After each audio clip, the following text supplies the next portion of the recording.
Alright, so today I'm going to talk about the four plexuses of the body. Plexuses are just the nerves that extend, that are not located within the spinal cord and extend to the peripherals of the body. The first one I'm going to talk about is the cervical plexus. The cervical plexus extends from C1 to C5. And there are 6 main branches of nerves in this plexus. The first one I have is the greater auricular plexus.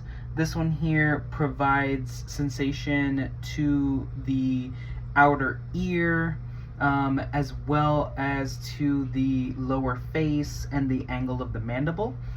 So it's sensory function.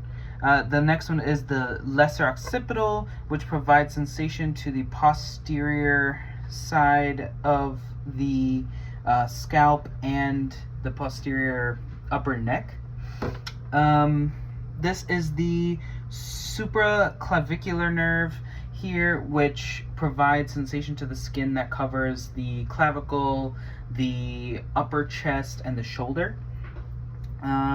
This one is the ansa cervicalis, which is it has motor function, so it innervates the infrahyoid muscle, which allows us to swallow. This is the transverse cervical nerve. The transverse cervical nerve is, it provides sensation to the anterior side of our neck, so how we can feel this. And then the last one I have is the phrenic nerve, which is the most important one in the cervical plexus, as this is its primary motor function is to innervate the diaphragm, and the diaphragm innervation is so important because that allows us to breathe. Alright, so the next nerve plexus is the brachial plexus. This is responsible for most of the innervation of the arm. There's 5 main nerves. Musculocutaneous, that innervates the anterior side of the arms, like the biceps brachii, the brachialis, coracobrachialis, essentially allowing for elbow flexion and forearm supination. And essentially the sensations here are the lateral side of your forearm. So that's the sensory function. The axillary nerve, this one innervates the deltoid as well as the teres minor, allowing for shoulder rotation as well as shoulder abduction. And the sensory function, this one provides sensation in the lateral side of the shoulder. The radial nerve, the motor function is to innervate the posterior side of the arms, like the triceps brachii, as well as your wrist and finger extensors. So this allows extension within your elbow, your wrist, and your fingers. And then the sensory function is gives sensation to the posterior side of the arm, forearm, and hand. The median nerve innervates the anterior, or most of the anterior forearm muscles, such as the thenator muscles and the first 2 lumbricals. So it enables movements like the flexion of the wrist and finger, and also provides thumb opposition. And then the sensory function of the median nerve is that it provides sensation to the palmar side of the thumb, the index finger, the middle finger, and some of the ring finger. And then the ulnar nerve, the sensory function of that is the rest of the ring finger and then the little finger.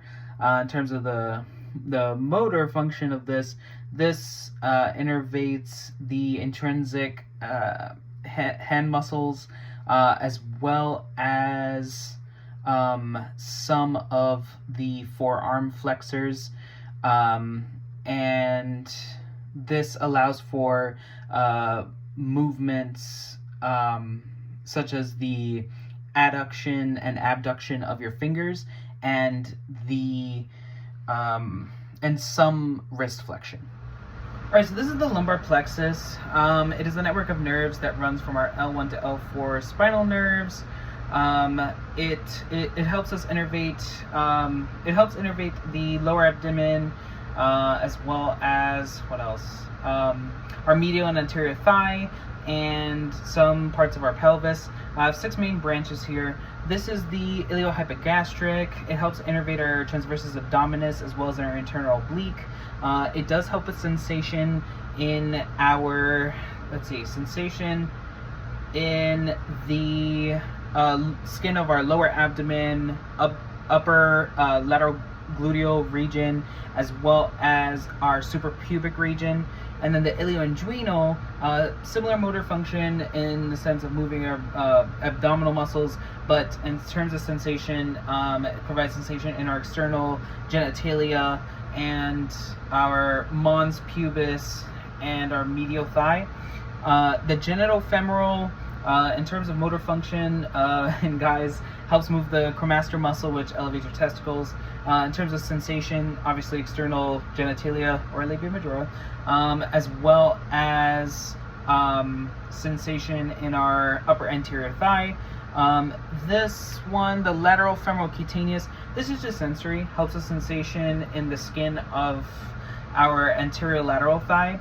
The femoral nerve, this one, in terms of sensory, this actually helps with our sensation in our anterior thigh.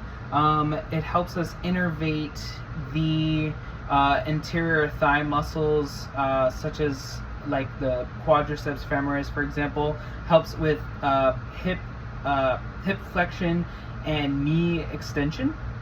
And then the obturator, here, the obturator nerve, this one helps with sensation in our medial thigh, and then it helps innervate the medial thigh muscles. So for example, like our adductors and our gracilis and obturator externus, hence the name. So essentially it helps with hip adduction. So this is the sacral plexus. It is the network of nerves that runs from L4 to S4 from the spinal nerves. These are the main branches that I have. First one is superior gluteal nerve. This one helps innervate, it's a motor nerve, it helps innervate the gluteus minimus, gluteus medius, and the tensor fasciae latae.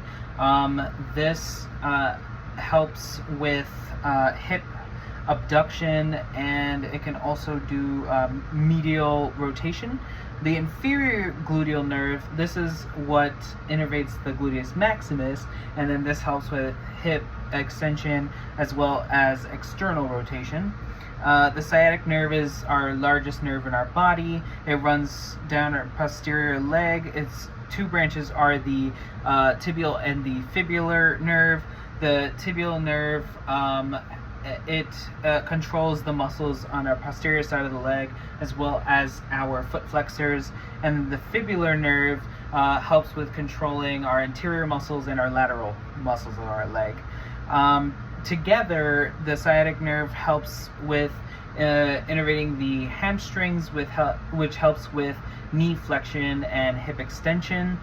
And then this also helps with sensation in our, in our posterior side of the, on our posterior side of the leg and our foot. And then I also have here the posterior cutaneous. That one is a sensory nerve. It helps with sensation in our perineum as well as our posterior buttocks as well. And then the pudendal nerve is the one that it helps innervate. It's a motor and sensory. It helps innervate the muscles of our external urethral sphincter as well as our anal sphincter, and this is really important for defecating, urinating, and also sexual function. And obviously the sensory side is that it provides sensation to our external genitalia and our perineum. This also helps innervate the muscle in the perineum. And then the last, I also included the coccygeal plexus in here, but really with the coccygeal plexus, it's a small network of nerves formed from S4 and S5. It is obviously located in the coccyx. It has sensory and motor functions, although in terms of like the one like branch that it has the anococcygeal nerve, which is a sensory nerve only that helps you feel a sensation in the skin over the coccyx as well as around the anus. And in terms of its motor functions, this plexus, it also assists with some of the pelvic floor muscles that are usually motorized by the sacral plexus.